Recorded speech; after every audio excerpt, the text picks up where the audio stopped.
Hello guys, welcome to Whispering Image.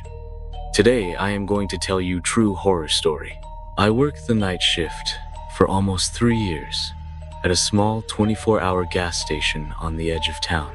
Most of the time, the overnight shifts were nothing out of the ordinary, quiet, boring, sometimes even peaceful. But one night, something happened that I'll never forget. Something that convinced me that people, or maybe things, come out at night that you don't ever want to meet. It was mid-January. A brutal winter storm was tearing across the state. Freezing winds rattled the windows, and I remember the sound of snow slapping against the metal awning outside. The roads were nearly empty, so I knew it would be one of those nights where I saw maybe 2 or 3 customers tops. That meant a long night of sipping cheap coffee, scrolling through my phone, and trying not to fall asleep at the register. Around 1 a.m., the place was completely dead quiet. Not a single car passed by in either direction. The only sound was the humming of the old coolers in the back. That's when the bell above the station's front door chimed. Normally, a customer coming in wouldn't have been unusual. But considering the storm, it instantly made me uneasy. Who would even be out in this weather? I looked up from my phone and saw a man step inside, but something about him was wrong. He was tall, at least 6'4". His clothes didn't match the weather, just a dirty hoodie, ripped jeans, and no gloves. His skin looked pale, almost grayish, like he hadn't seen the sun in weeks. He didn't go to the coffee station or grab snacks. Instead, he just stood near the door, staring at me. His hood was up, shadowing most of his face, but I could see his mouth, and he was smiling. "Rough night to be driving, huh?" The man didn't respond. He just tilted his head slightly, like a dog does when it hears a strange noise. His smile widened. That was enough to put me on edge. I asked if he needed any help finding something, and that's when he finally spoke. His voice was low, raspy, and unsettlingly calm. He said, "You shouldn't be here alone." Those words slid under my skin like ice water. Before I could respond, he turned, walked to the door, and left just as quietly as he entered. I walked to the front window and peered out. The snow was falling hard, covering the lot, but there were no footprints. Nothing leading up to the door. Nothing walking away. That's when I started to really question what I had just seen. I tried to shake it off, chalk it up to exhaustion, or maybe just snow covering tracks too quickly. But unease crept in and refused to leave. 15 minutes later, the front door chimed again. But this time, nobody came inside. The bell went off. The door swung open halfway, and the freezing wind rushed in. I could see the door moving on its hinges as if someone were holding it, but no one was there. I froze at the counter. The door slowly creaked closed on its own. By that point, I was terrified enough to actually pull out my phone and call my manager. No answer. I didn't want to call the cops just yet and risk sounding insane, so I told myself to just ride it out.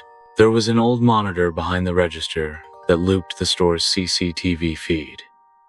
I glanced at it to calm myself down, just to reassure myself the place was empty. But what I saw made my stomach drop. In the black and white footage of aisle 3, there was a figure standing between the shelves. It was the same tall man, but this time his hood was down. His face looked deformed, unnaturally long, hollow eye sockets, and that same impossible smile carved across his face.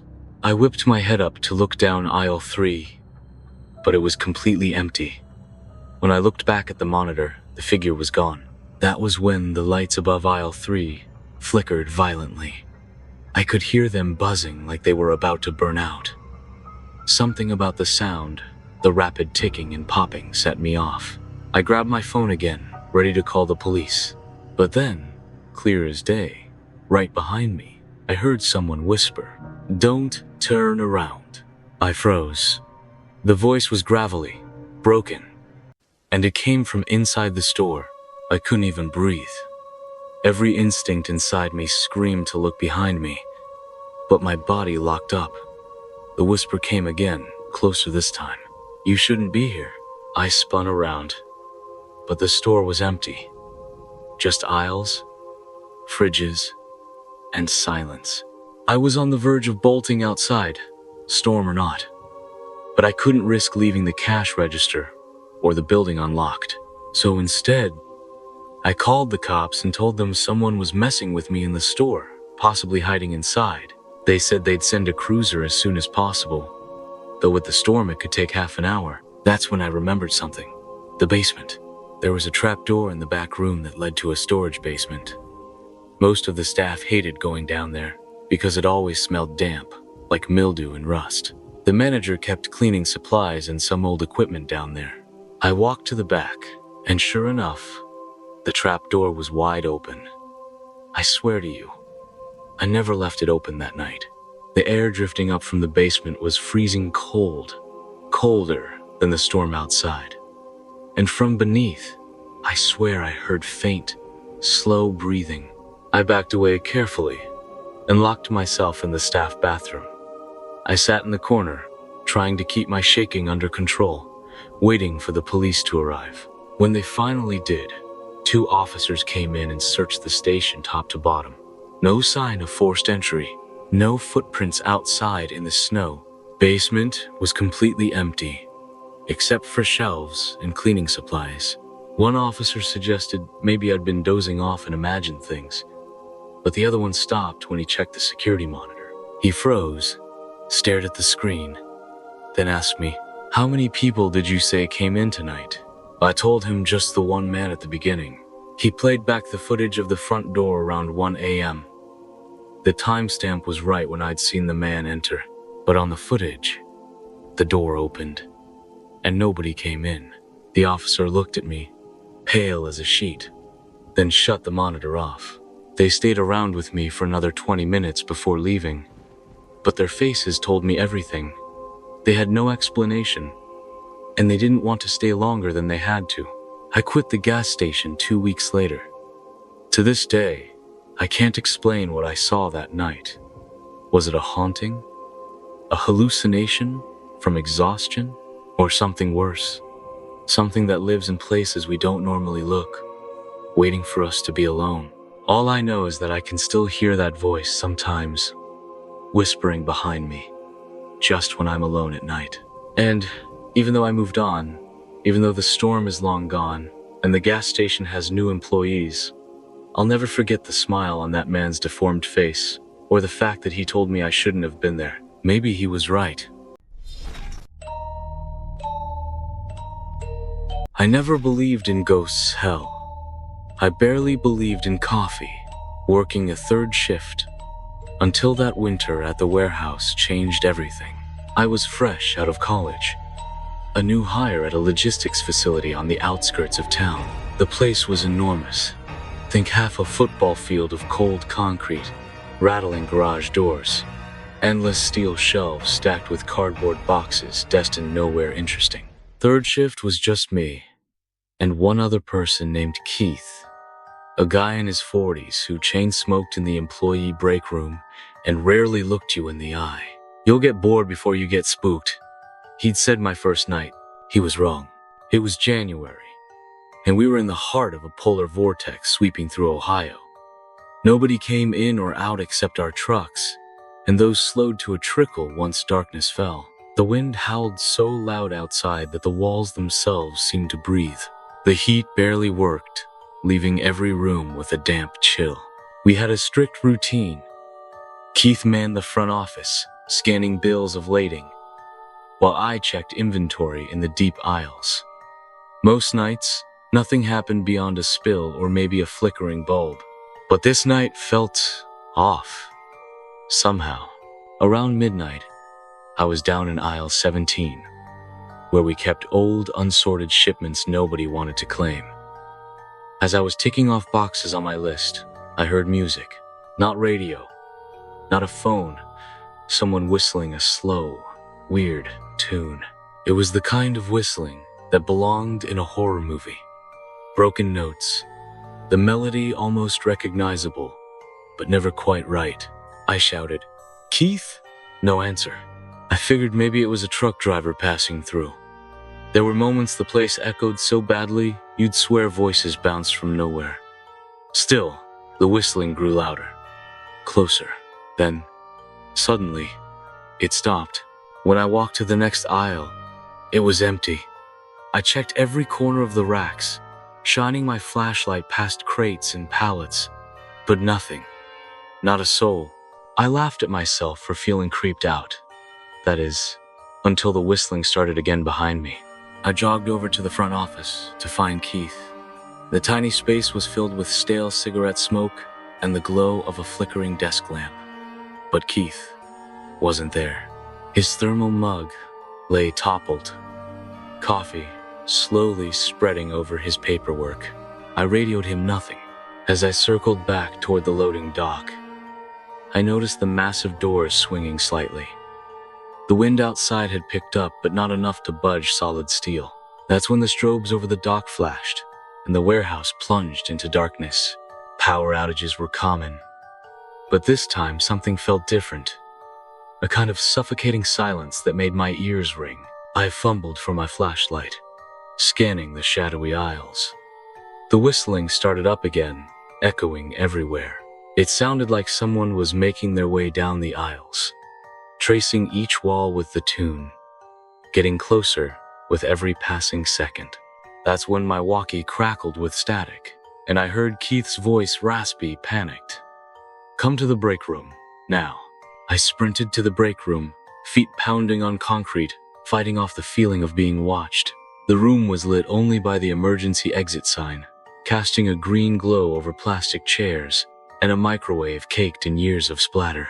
Keith was sitting on the floor, knees drawn up, chain smoking another cigarette.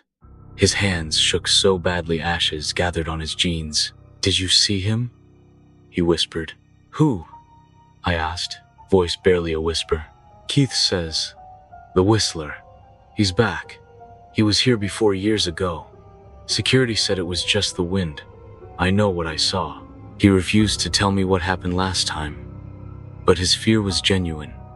I pressed him for more, but he wouldn't say another word. A crash came from somewhere down aisle 17, a sharp, heavy thud.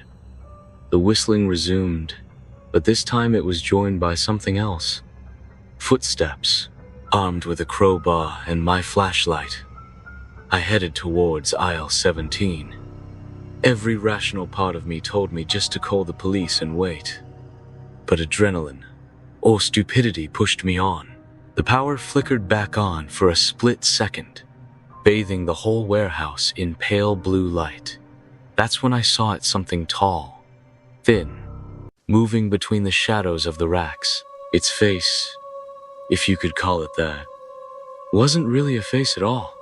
It was a blurred, moving patch that seemed to shift, like static on a TV. But its mouth stretched impossibly wide, and as it whistled, the lips puckered and curled into a grin that made my blood run cold. I tried to shine my light on it, but every time the beam hit, it seemed to fade, morphing into a shadow, melting into whatever surface was closest. I called out again, no answer.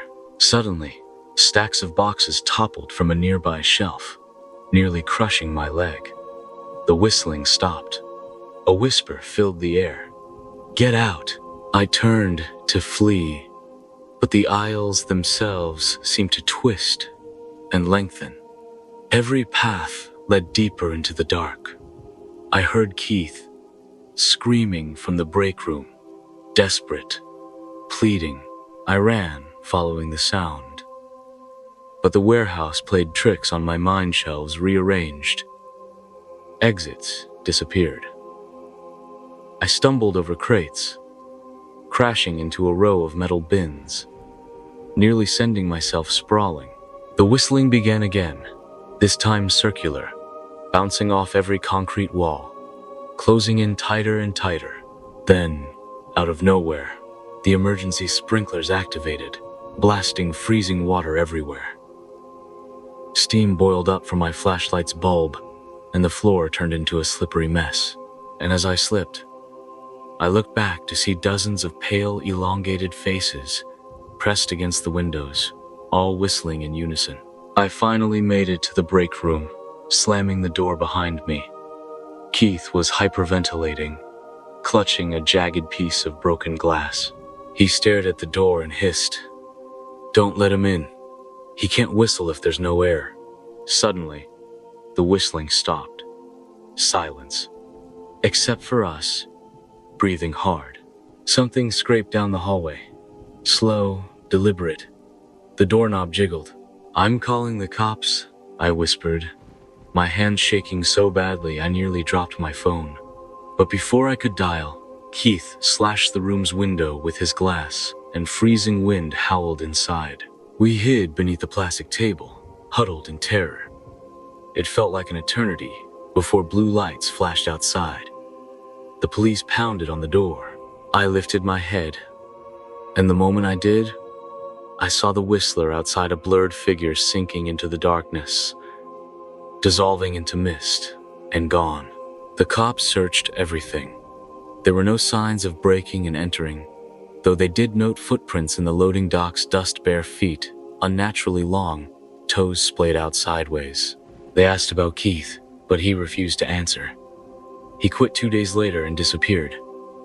I heard he moved to Florida. I finished my last shift that week, and the only things I packed were my wallet and my sanity. I still have nightmares about that melody, the broken notes, the chilling smile. Sometimes, in the dead hours of the morning, I swear I hear someone whistling outside my window. I know what I saw, and I know what nearly found me. If you're ever alone at night, working some forgotten shift everyone else avoids, and you hear someone whistling a tune you shouldn't recognize, don't follow it. Don't let it in. And remember, there are things out there we can't always see, but they see us. I never thought working night security at the Medford Towers would show me the limits of my sanity. It's a job I took simply for extra income, not for the stories. But that winter shifted the way I see reality. Medford Towers is an aging office complex, the kind with buzzing lights, permanent cigarette odor, and faded green linoleum floors from the 1970s. 5 floors, barely half occupied. On the night shift, there are less than a handful of people in the whole building. Usually myself, the cleaning crew, and 1 or 2 late working accountants. My shift ran from 10 p.m. to 6 a.m. Most nights were typical. Make rounds every hour, check the stairwells, peek at grainy cameras, and drink coffee until it ran cold. But something about that Tuesday night felt colder than usual, even for February. The building groaned and creaked with every wind gust off the river. The first hours passed uneventfully. Around 1 a.m., the cleaning staff clocked out early, broken vacuum, they said. I was left, supposedly, alone. Around 2 a.m., I started my second round. I noticed the elevator was on the 5th floor. Nobody had called it. Most offices were locked except one. Suite 513. The light was on, yet I clearly remembered it being out an hour earlier. I went up the stairwell, shivering. Suite 513 was leased by an insurance firm, closed for weeks due to renovations. I knew nobody was supposed to be there. The corridor was dead silent, except for a faint tapping sound. I stood outside Suite 513's frosted glass door. On the other side, something moved past the light, casting a warped silhouette that didn't look quite human. It was hunched, thin, and seemed to drag one leg behind. Bracing myself, I called out, "Security!" No answer, just the tapping. When I entered, the office reeked of mold and old lunch meat. Papers covered every desk. But what truly freaked me out was the open window despite freezing winds. That's when something darted behind a desk. My flashlight caught a glimpse of pale skin, gnarled hands, and wispy gray hair. I stepped forward, hand on my baton, Hello? I called again. A woman, ancient looking, crawled slowly from behind the desk. She wore an old blue bathrobe, eyes wide open but cloudy, almost glowing. "You shouldn't be here," she hissed. Her voice vibrated in my chest. Startled, I backed up, nearly tripping on a stack of broken tiles. She crawled closer, bones clicking with each movement. Her lips split into a ghastly grin. Suddenly, a frigid blast slammed the door shut behind me. "What are you doing here?" I stammered. She grinned wider. "They left us here, they never leave." The lights flickered. For a moment, the entire corridor fell into darkness. In that split second, I saw not just the woman but two other hunched figures standing behind her, faces warped, eyes hollow. When the lights came back, I was alone. The woman and her companions had vanished. I ran from the room and slammed the suite door, my hands shaking. Back at the ground floor, I checked the camera feeds. Something was wrong. All the monitors, except one, were filled with static. The lone working camera was focused on the elevator. Inside, the doors opened and closed steadily. But what chilled me was the shape reflected in the metal. The hunched silhouette, impossibly elongated. I called building management. No answer. Around 3:15 a.m., I decided I had to search all floors. That's when I noticed an odd sound, like children laughing, from an abandoned area of the third floor. I walked past a maze of cubicles and empty offices, heart thudding hard. All desks were empty except one, in the back corner. Its light was on, drawers open, and papers scattered everywhere. A mug, half filled with black sludge, rested in the center. Then I noticed footprints on the carpet, bare, wet, pointing to a shut janitor's closet. I yanked the door open and was hit by a foul, sour breeze. Nestled in the shadows, 3 sets of glowing eyes stared back unblinking. Something pulsed in the air, a pressure so thick I felt nauseated. The figures shuffled forward, dressed in tatters, toes dragging along the floor. Behind them, a fourth shape with a mask emerged, plain white, eyes cut out, mouth painted in a permanent scream. The closet door slammed of its own accord. Trapped, I scrambled for my walkie-talkie, choking out a call for help. Through the static I heard, "You can't leave." They never left. By pure chance, my phone vibrated, a text from my wife. That single normal moment snapped me awake.